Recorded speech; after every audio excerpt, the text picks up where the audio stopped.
गण गणपते नमः। बोलिए सियावर रामचंद्र भगवान की जय हो। बोलिए माता जानकी की जय हो। बोलिए हनुमान जी महाराज की जय हो। श्री राम दरबार की जय हो।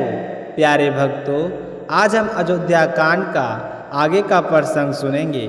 यह संग केवल कथा नहीं बल्कि जीवन को वो आईना है जिसमें त्याग, प्रेम और सत्य की धर्म की झलक मिलती है। महाराज दशरथ अब भी शोक से व्याकुल थे। मन तो जैसे कि गहरे अंधकार में डूबा हुआ था। अश्रुधारा उनकी आंखों से थमने का नाम नहीं ले रही थी। उन्हें हर क्षण बस श्री राम की छवि ही दिखाई दे रही थी। उधर महल में माता कौशल्या अपने बेटे को देखकर पहले तो कुछ बोल नहीं पाई, बस गहरी सांस ली और धीरे से कहा, बेटा राम, तू बन जा रहा है। यह मेरी कोख का फल है, यह किसी पुण्यात्मा का अभिशाप। राम ने अपनी माता की पीड़ा को देखा और बड़े शांत भाव में कहा, माते, आप तो साक्षात धरती के समान हैं। जो धैर्य आपने देखा है वही मुझे प्रेरणा देता है।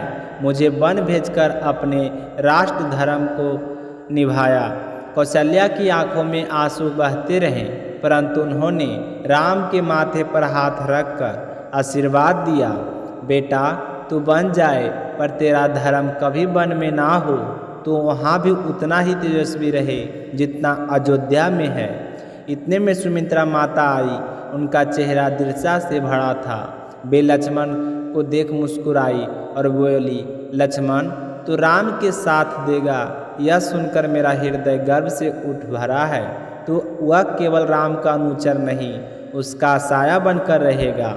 लक्ष्मण ने झुककर अपनी माता के चरण स्पर्श किए और कहा, माँ, राम मेरे लिए भाई नहीं, वे मेरे जीवन के प्राण हैं। उन्हें छोड़कर जीने की कल्पना भी नहीं कर सकता हूँ मैं। फिर माता सुमित्रा ने सीता जी को देखा और कोमल स्वर में बोली, बेटी तू अयोध्या की रानी है, पर अब तुझे वनवासिनी की तरह जीवन बिताना होगा। मेरी आशीर्वाद है, तू वहाँ भी राम की छाया में रहेगी। सीता जी ने मुस्कुराकर सिर झुकाया और कहा, माँ, जहाँ राम है वही अयोध्या है। मुझे वन नहीं जाना, मुझे तो राम के साथ रहना है। प्यारे भक्तों, यह दृश्य अत्यंत करुण और भावुक करने वाला था। पूरा अयोध्या रो रहा था। नगर की स्त्रियां, वृद्धजन, छोटे छोटे बालक सभी राम, लक्ष्मण और सीता को रोकना चाहते थे। और फिर वह क्षण आया, श्री राम और लक्ष्मण और सीता जी ने भूमि को प्रणाम किया। जनकपुरी की बेटी और रघुकुल के राजकुमारों ने पितृ आज्ञा का पालन करते हुए अयोध्या की सीमा पार करने का निर्णय लिया। राम ने हाथ जोड़कर अंतिम बार महल की ओर देखा, जैसे पूछ रहे हों, क्या मुझे छोड़ देने का यही मूल्य है धर्म का। लेकिन नहीं, राम दुखी नहीं थे। वे कर्तव्य में स्थित थे और अपने भक्तों यही रामतत्व है। जब अपना स्वर्ग छोड़कर भी धर्म की प्राथमिकता की दी जाए तो आज का सर्ग यहीं पर समाप्त होता है।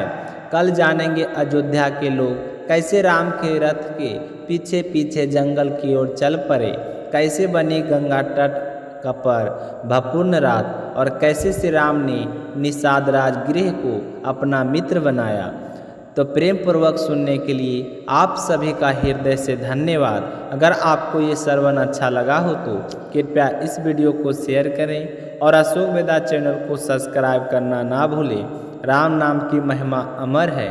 बोलिए सियावर रामचंद्र भगवान की जय हो।